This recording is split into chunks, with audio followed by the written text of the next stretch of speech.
Hello again, everybody, and welcome to a spectacular Sunday afternoon of world-class thoroughbred action live here in South Florida at Gulfstream Park. Welcome to Gulfstream today. Track announcer Pete Aiello, joined by ace handicapper extraordinaire Ron Nicoletti. Ron, we have a very simple theme today: carryovers. Yes, it's carryover central today. We have three very nice carryovers today. We had a lot of long shots yesterday on our 12 race card. So carryovers galore. And the first one's going to start, I think, in race number 3 today, and that's the Rolling Super High Fives. Yeah, Super High Five carries over with an upset winner of the finale yesterday in Boys of Thunder. But we have an early pick 5 on race number 1. No carryover there. 50 cents the wager on the early pick 5. Yeah, and as it was mentioned, because you need 7 horses in the field, that the Rolling Super High Five will start in race number 3, $8,400 plus. And you watch this thing skyrocket. When there's a carryover in a 7-horse field, they really bet this. So that's the first of our 3 carryovers today. Yeah, I think 50,000 is probably a reasonable estimate in the Super High Five pool in the third race. Going to be a lot more than 50,000 in the Rainbow Six. We'll get to 200 or darn close to it. Rainbow Six starts in race number 5 with today's 10-race format. 133,000 carried over in the Rainbow And Six. here's where it's really going to skyrocket. The carryover in our final pick 5 of the afternoon, going into that 30,000. Traditionally, you'll see $150,000 in this pool or thereabouts, and a lot of fun. And it's a 50-cent wager. And as I said, carryovers galore today, so it should be a lot of fun. We're starting today, fast main track and a firm turf course. Yeah, well, you know, we didn't have any of those multi-leg exotics yesterday, but we warned you. We sat here and said how tough the races were. We just didn't have the right horses to win those races, but we knew they were tricky. So we'll see if we can do a bit better for you here this afternoon. We're 56 minutes away from the opening contest. Race 1 has maidens on turf at 5 furlongs. Scratch number 2, Cannot Stop, and a key scratch of 5, Notionals Wind.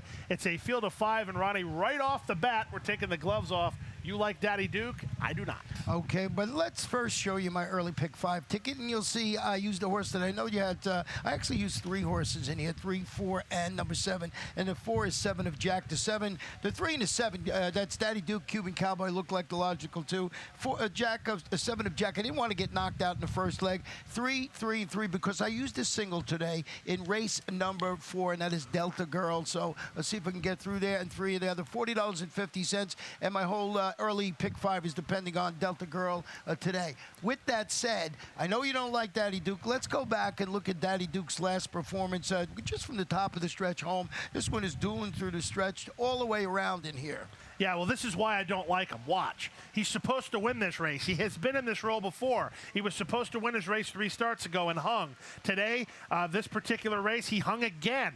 No hit, no run is the leader in that race, who came back to run awful as the odds-on favorite last week. Zhukov's going to nail them both, but Daddy Duke, what is your excuse? You're not getting by. Not only are you not getting by, you finished 3rd in there. Well, you know, he's got, today's his day.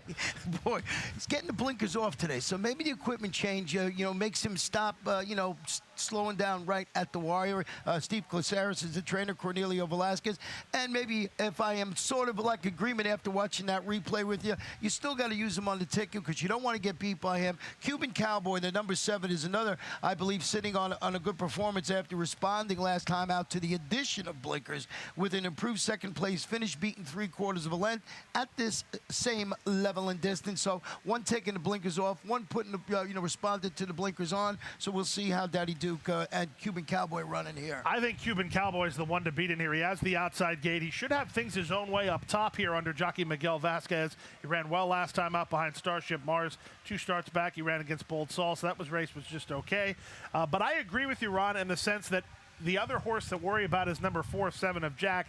Nice rider change today back to Misael Jaramillo. He's had some success on this horse in the past. He's disappointed us lately, though. He's not run very well in his last 2. I thought his race last time was just okay. He finished 4th, and I don't see any world beaters in here. And any slight improvement can make him upset. So I didn't want to get nailed, like I said, in the first leg of the early pick 5 is why I went 3 deep. Daddy Duke will be my selection there with Cuba. What do you call it? Cuban Cowboy in second. I forgot it's been almost 6 seconds since I mentioned his name last. Well, let's turn to the second race, maidens of the $25,000 variety. 6 furlongs the journey in here. These are 2-year-olds. We have a field of 6 in here. A horse that's the likely favorite has been in this role before. Mechanic's Finest has been favored in each of his last 2 races. His race 2 starts ago was fine. His race last time out, an inexplicably terrible effort. Can you give him a pass? Maybe he wasn't on his best game. Well, stretching out to 3/4 of a mile. He followed a solid second against this level of competition, going 5/8. Comes back, as you mentioned, he chases and fades. That's the odds-on choice, going 5.5 last time out. He should have an easier time somewhere on and near the front end this afternoon. Used him on top of my ticket, along with the number 6 in here, Rivulet. And I have some interest in this horse. He's dropping to the $25,000 level on the dirt. He returned from the layoff. He bobbled a little bit at the start, and he never really recovered when finishing last behind a really impressive winner that day, Taco. That was a $35,000 maiden test, going 5/8 on the grass. Mark Cassie is the trainer. Tyler Gaffleone needs to handle this major turnaround that's needed today. Well, I love horse racing. The first race, you and I disagree. The second race, if I had 2 throwouts, they'd be the 4 and 6. So there you go. Number 1, Don't Come Knocking. I don't know if that's a good segue or not. Moved to the Angel Rodriguez barn after the claim, stretches out to 6 after an eventful outing, going 5.5 furlongs in which he bumped at the start. He drifted wide through the lane, and the barn, pretty good with first off the claim, over 25%. Miguel Vasquez, is that the horse you like in there? No, I actually like the Collazo first-time starter just because he's been winning everything in sight. Number 3, Field Trip, a son of Field Commission out of Trip to Eden. So on the trippy side, on the bottom side, I figure this horse will have a little tactical speed. Works are okay, but we're not debuting in maiden special weight. We're in for 25. I'll trust Collazo to have this horse ready. Don't Come Knocking would be my second play. As you mentioned, the nice barn switch. You have to figure this horse improves, and he was competitive in his debut run against Mechanic's Finest. And just one little note, Lionel Reyes not riding the 2-horse today. It'll be MSC El Jaramillo because Lionel was up there at the big track, the Saratoga over there, the racing over there. And then lots of fun there yesterday. We had more fun down here, had better payoffs right here in South Florida. We sure did, and there were some upsets in Saratoga, so that's saying something. Right. We'll move now to the third race, 7.5 furlongs over the turf course, $30,000 the claiming level. The main track onlys, at least with 50 minutes to post time, remain in this race. Ronnie, I guarantee you this, whatever you say about this race, I won't argue. Didn't have an opinion here. Well, number 6, Telling Tony, a 3-time winner on the local turf, 7 starts, 3 wins, a second and a third. He's making his first start since stalking the pace, digging in through the lane to defeat 12-5 state-bred optional claimers on June 25th. He spotted perfectly, I think, today against this level of competition. He's got that horse-for-course status going for him in there. So Telling Tony on top of my ticket, along with the number 1, McFly, will depart from the rail. He dueled for the lead throughout, and he finished second at this level and distance. I want to show you a stat on Ronnie Werner. Ronnie Werner over the last 5 years with a layoff of 31 to 60 days. These are mid-level claimers on the turf. How about this good stat? He's 7 for 28, 25%, 39% in the money, but a $2.42 ROI, and that is McFly. So there's certain reason to believe that this horse is going to move forward today after that 31 to 60 day freshening. Well, let me ask you a question. You have McFly with the rail. His tactics will be no secret. He wants the lead and wants it bad. The question is, well, what power rate? He didn't rate last time out. Will he rate? And then what do you do with the New York Invaders? Said no one ever. I think Said no one ever is going to accompany McFly. Can Rispoli get what power to settle like he did when he broke his maiden at Laurel? Well, that's what we're hoping to happen. That's why I put him in the third spot there, too. And that's why I thought Telling Tony would sit a better trip in this race. What power is to try these 30 optional claimers after a couple of solid outings against 50 starter competition in which he set the pace. He faded to 5th going a mile last out, and then 4th beating 2 lengths going 7.5, 2 back. He's going to go. And you got to see if McFly goes with him, and sets it up for a horse like Telling Tony. Yeah, that's definitely true. It could set up very nicely for Telling Tony. And there it's race number 3 on the program, which starts another pick 3. Let's go now to the 4th race. This race is a allowance optional claiming event at 1 mile. It does have some implications for today's feature race, as the 2 key contenders in this race were defeated by a horse who is in today's feature race, talking about Curlin's Approval. But in this race, we're talking about Smartly Agree and your single, and I like your single, Delta Girl. Yeah, Delta Girl is my single here, stretching out to a mile for the first time after a couple of solid sprint efforts in which he broke her maiden last August by 8.5 lengths, then returned from a long layoff about 11 months to finish second behind Curlin's Approval, going 6.5 last time out. So Ralph Nix, Tyler Gaffleone, I know you wanted to go back track and show a performance between Smartly Agree and Delta Girl. Girl? Yeah, I wanted to show you they're getting their proverbial tails handed to them by Curlin's Approval. The number 3 horse in the race is Curlin's Approval. She'll eventually win, but take a look before we cue it up. The quarter time there is telling, 22-3. That's a big-time disadvantage for the 4, Smartly Agree, and Delta Girl's got to work 3 wide into the clear. Not a good setup for a horse who was expected to win in Curlin's Approval. We'll show it to you now. Curlin's Approval is down inside with the lead. Delta Girl tries her 3 wide. As you said, Ronnie, she's been off an 11-month layoff. She has every right to get a little short. She'll end up running second, but the winner had everything her own way and was impressive enough that they're going to try her against stakes horses. Meanwhile, the 3rd place finisher, Smartly Agree, after an opening quarter in just 22-3, she has it up against it. I like the fact that Delta Girl dug in enough to beat Smartly Agree, who is stakes place. She ran second to Dearest in the Azalea. Yeah, so I mean, I just thought Delta Girl off that performance would move forward with the stretch out to this mile distance. Smartly Agree also on my ticket. And what about the one Little Priscilla, a previous winner at this distance, was given some time off after finishing 4th in the $100,000 Azalea. You know, in these horses, that's where Smartly Agree was. So there's some class to these horses in this race. I'm going with Delta Girl. I just thought this was the logical one, and I'm glad you're in agreement with me with there. And we're talking about Curlin's Approval. The common thread through here is going to run in race number 8 today in that stake. Yeah, this is kind of the bridesmaid stake. The horses that maybe didn't have the seasoning or the readiness to take on the stakes field today, they're in race number 4. Ronnie, we agree on the 3rd and 4th races. We disagree strongly on the 1st and 2nd. That's a little hodgepodge. We'll continue with hodgepodge right after this brief timeout. Don't go away.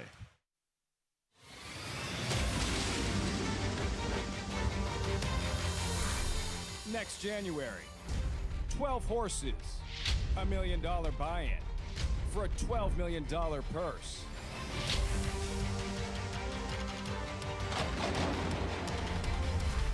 It is the world's richest race.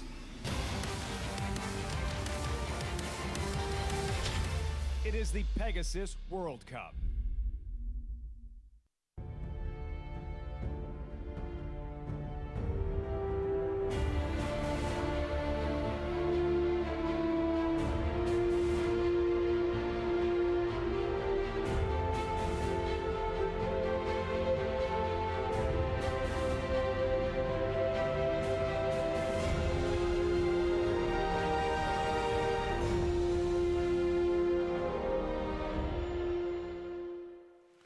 And we're back now with a preview of the Rainbow Six sequence on the Sunday program from Gulfstream Park. This is Gulfstream Today with track announcer Pete Aiello and ace handicapper extraordinaire Ron Nicoletti. We're up on race number 5 on the program, which starts the Rainbow Six. A horse on the morning line, what you would think is singleable. I don't think that she is. Animal Quiet, the heavy favorite. Ron, did you single? I did not. I'll show you my ticket right now here. And I went 2 deep, 3, 4 in race number 8. That is the stake race. I think there's a, you know, it looks like I think there's a bunch of horses in there. Got real good shots in there. 2 deep and 2 deep, $38.40. Well, I like the strategy of not singling number 6, Animal Quiet. This horse is going to be heavily favored. He has very little chinks in the armor, only in the sense that he's been favored in his last 3 races and he's lost. But every time he's run well, and every time he's run, he's had excuses. Last time out, his excuse was that Taco was just a much the best racehorse, came back to wallop winners in his next start as well. Yeah, you know, Wesley Wardy's going to use Tyler Gaffleone this afternoon, so we'll see how Animal Quiet runs. I think he's the logical choice in there, but I also used the 5, Chasing the Stars on my ticket, who's eligible to show more after responding to a surface switch with Set the Pace, 3rd place finish on the grass at this level and distance. Monty Thomas is the trainer. Josie Gomez in the saddle. Josie, you know, traditionally likes to go to the lead, and I think this horse is going to go up there and see if she can set the pace today. Well, if she tries that, it's probably not going to work out too well, because I think there's no doubt Animal Quiet is the quickest racehorse in this race. The question will be, will he surrender the lead like he has been? And number 4, Big Venezuelan, is the son of Garnestray, and really been impressed with the progeny of Garnestray lately, debuting for Bruno Tessori, 9 Palm Meadows workout show, including a recent 3-furlong work on a yielding course up at Palm Meadows. And I just like the work that the sire, Garnestray, all the horses he has running have done. I think we had a winner again yesterday. Yeah, no argument there from Big Venezuela. And I think you're actually the right order, too. 6-5-4 on form, on resume, on value, everything that makes sense. It's that way, 6-5. Yeah, and I wanted to use the 4 on the ticket, but I wanted to keep it affordable this afternoon, so I did not use that in the Rainbow Six. I used the first 2. Well, let's look at the 50-cent late pick 5 now. It's race number 6 on the program. $50,000 maiden special weight event for the 2-year-olds. A field of 8 in here, and something tells me there's some major talent in this race. We'll find out if I'm right. A lot of first-timers. Yeah, you know, and I used the number 7, Sunshine and Shadow, and the number 4, Noble Venezuela. And I want to show you a stat on their sires before I talk about them. Their sire is Wildcat Air. 2-year-old, first-time starters, 50 of 283. 18% win average. That's a very solid win average with over almost 300 horses, first-time starters. So, you know, the sire is known to be precocious and get these type of horses to win early. Now I'll talk about Sunshine and Shadow. As I mentioned, he's a half-brother to Florida Stakes, Mike Garrell Division winner Verso debuting Stanley Gold. Solid morning work tab. Edgar Zayas rides. Yeah, Stanley Gold, there's nothing wrong with that. And as you say, precocious sire, that is an amazing statistic to think that a sire can have a strike rate of 18% first out. That's pretty darn good. And Noble Venezuela is a full brother to a grade 3 stakes place runner we know from around here. My dear Venezuela, debuting for Bruno Tessori, steady morning work tab, showing up at Palmetto's, MCL atop this son of Wildcat Air. Like the workout progression here, had a good sharp bullet, not bullet breeze, but a 48-second gate work at Palmetto's, followed by a very slow blowout. I like to see that. Yeah, you know, we mentioned a couple of first-time starters in here already. Maybe go with the one Adagio, who must be respected on his previous experience angle. He tracked the pace. He finished 3rd. It's career debut at this level and distance, so he's got that experience. It's Antonio Sano, Cornelio Velasquez, inside post this afternoon. Maybe it's as simple as that, Pete. The horse with the experience, you know, outdoes these first-time starters. You don't really know that until these first-time starters run, but I think you're right that there's a lot of talent in this Well, field. you figure the 2's a pitch just because it's Dwoskin first time out. The 3, David Brady horse, has Tyler Gaffleone in the iron, so he maybe has a look. The 5 will probably take no money of any kind, comes in from the farm, so he's probably a pitch. You talked about the 7, so the only other 2 are the 6, Mr. Tibbs for Dane Kabisky, son of Bodie Meister, working pretty well, Eddie Castro riding, and then the 8, Mike Yates horse on the outside by Sensational. Yeah, no, Bodie Meister's talking about that. That sire, you know, first-year sire's been doing pretty good. Not great, but been doing pretty good so far. Not a limited sampling of, you know, 2-year-old first-time starters. Well, that's the start of the 50-cent late pick 5. Let's look at the late pick 4 now with race number 7. Maiden Claimers on the bottom at $12,500 level at a mile on turf. This was the race yesterday that resulted in Bull Empress returning a big dividend at 35-1.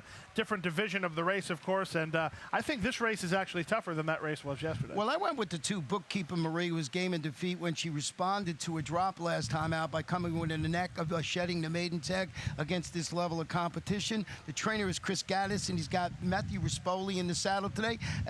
This race, to me, seemed wide open. I mean, I put Bookkeeper Marie on top, but I think there's other ways you can go. Well, this is race number 7 on the program, and we're getting close to we only have 10 races on the card today, so if we're going to bet breakfast, we should do it soon. I wouldn't be opposed to doing that. I'll give you a choice of your top 2. I like the 1 horse in here, Joyful Spirit. I want to catch you up for those who are keeping score at home.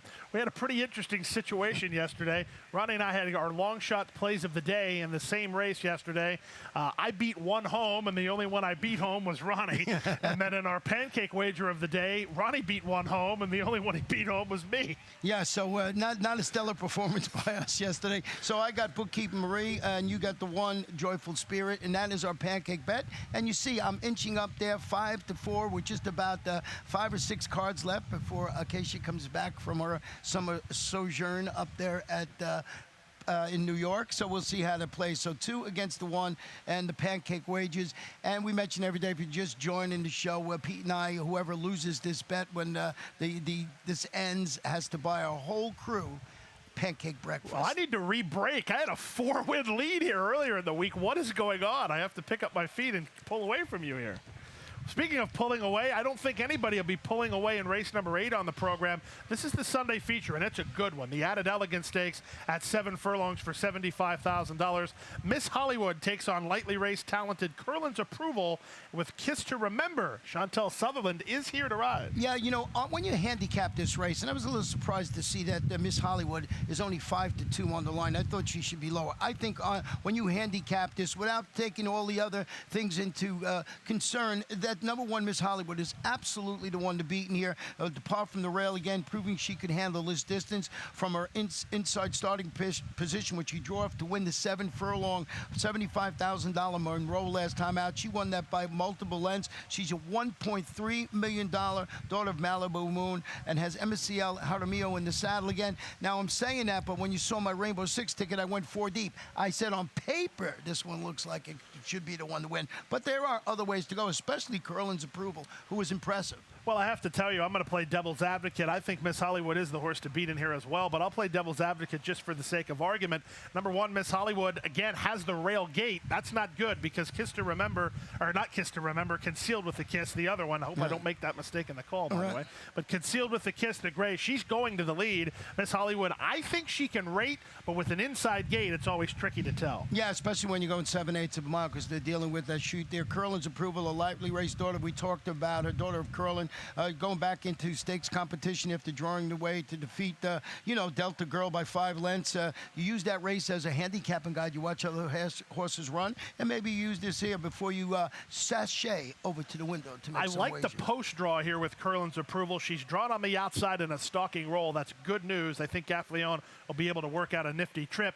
Kiss to Remember, on the other hand, has a more interesting decision to make tactically. Chantal's going to have to figure out how far back she wants Kiss to Remember to get.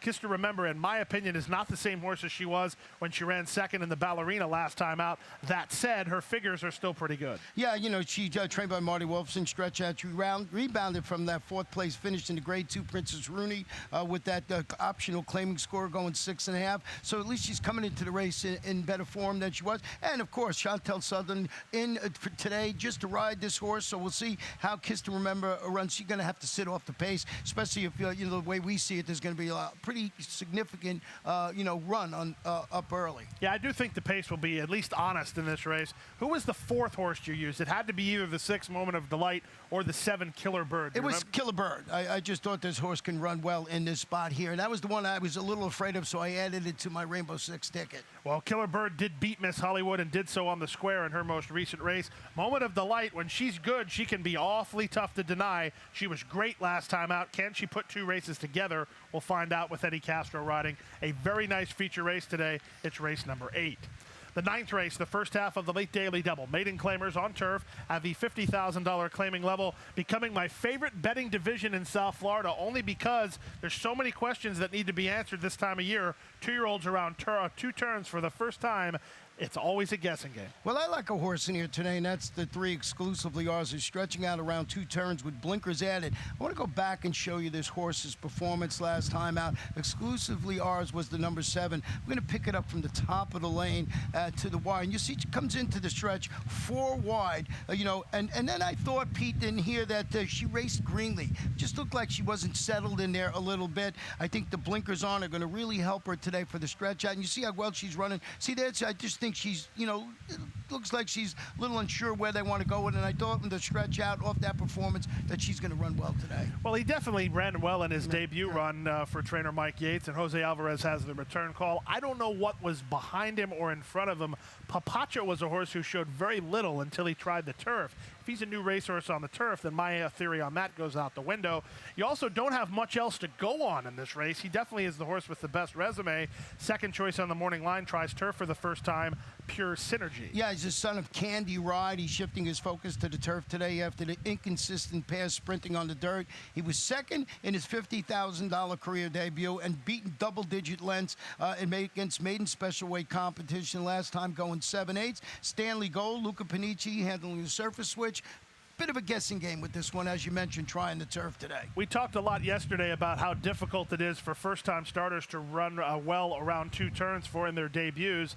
If we're keeping with that theory, and it sounds like Ron is, then the only other horse you can talk about is number 1, Willy Nilly. Yeah, stretching out to 7.5 after showing speed and flattening out in a pair of 5 furlong turf sprints. Speed from the rail with jockey Tyler Gaffalione is certainly an intriguing possibility. I guess so. I would be more in line to try to give a first-time starter a look as opposed to willy-nilly.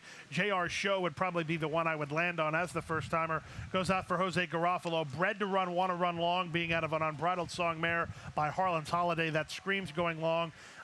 Horse appears to be working like a horse who needs 2 turns. I would expect an off-the-pace rally under Lionel Reyes. Well, these races have been so much fun with these horses stretching out in distance for the first time. And you're right, you mentioned yesterday, probably the best ROI of all the races that they run here. For sure, absolutely. We'll turn now to the 10th race.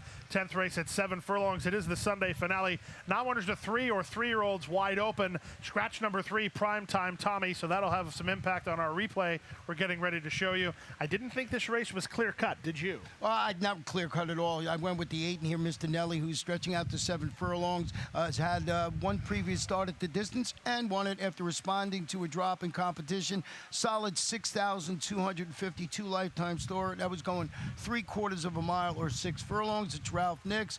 Prentice Carlos Hernandez going for 2 in a row. So stretching out, I just thought maybe this horse would run well in here. Lugged in pretty bad in his last race. It's not denoted in your racing form. Wanted to shift ground bad, but Carlos did a great job straightening him up and getting him up to win in that last race. It's a good thing that Carlos has the return call. He'll know what to expect from this horse. If he's better or as good as he was in his last race, he'll be tough to handle. Well, then maybe the key horse in here for the hunch play is Equilibrium, because you got to keep that horse straight in there. This one's going to try it, make it 3 in a row. He followed his maiden score. He comes back. He wins a 2 lifetime at 7 furlongs. 3 in a row? No, because he bankrupted both of us last time. We both came on this show and talked for 5 minutes about why he couldn't win his last race, and he paid almost $17. So no, I'm not going to the funeral. I didn't go to the wedding. But we do want to show you a backtrack replay of this race. We talked about it yesterday. Cheech Thunder and Defying Gravity are 2 horses, if you're handicapping races in South Florida, at least for the next couple weeks, and you see those running lines, you have to pay extra special attention because both of those horses are really good right now, and there are some horses that exit the race won by Cheech Thunder. He would come back and win again, which has been all he's been doing. Now, J.B. Quick's the reason why Cheech Thunder gets to win this race. J.B. Quick sets a 45-4 half mile, and he's just going to continue to blaze the trail, but he blazes the trail for Cheech Thunder to rally from way back. Meanwhile, on the chase is Madruz. Madruz, I like it, at least for me, Ronnie. I love it when a horse like Madruz, he went favored in this race.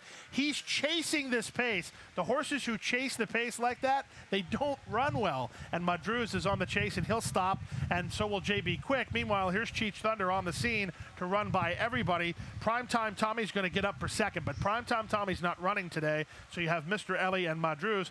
To me, Madruz actually doesn't run that well, or that badly. Right. He's kind of just one pace. He's not really stopping. He just can't go with Cheech Thunder, but they went 9 and change.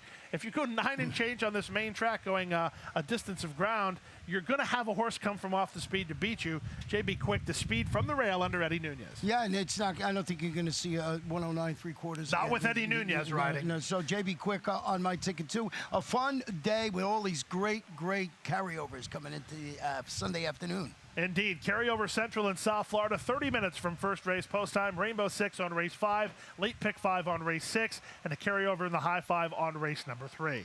I'll be back momentarily to catch you up on all of today's program changes. Ron will be back in a few minutes for a preview of race 1. Good luck in South Florida today.